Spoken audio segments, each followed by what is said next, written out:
When I hear animals, I hear it as a train of thought. So it's like my own, but it doesn't make any sense to me. So, for instance, with Prim, she'll say, I want the sparkly ball.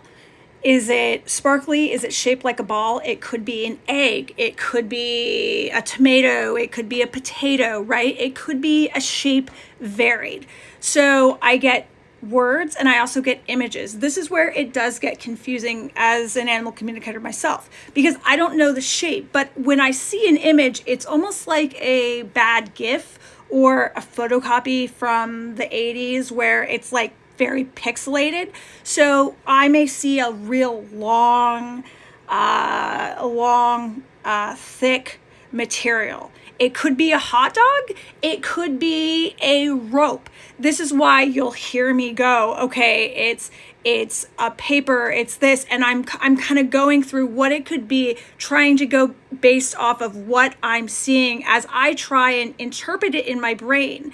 It's not easy. It's not,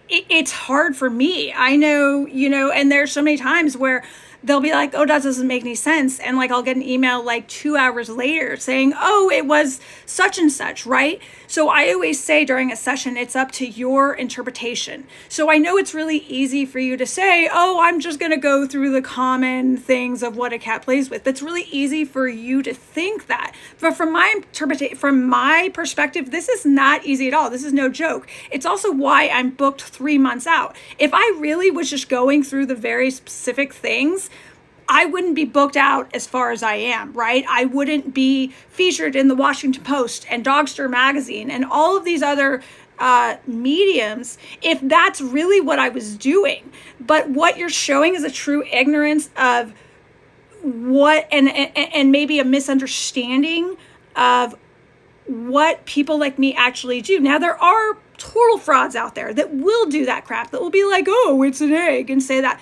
I am not one of these people. What I would suggest to you is to Google me. Google Nancy Mello, pull up the news and see it for yourself. I don't BS. But dude, this is not easy. So for you to say something like that, it's like, come on. But Happy New Year.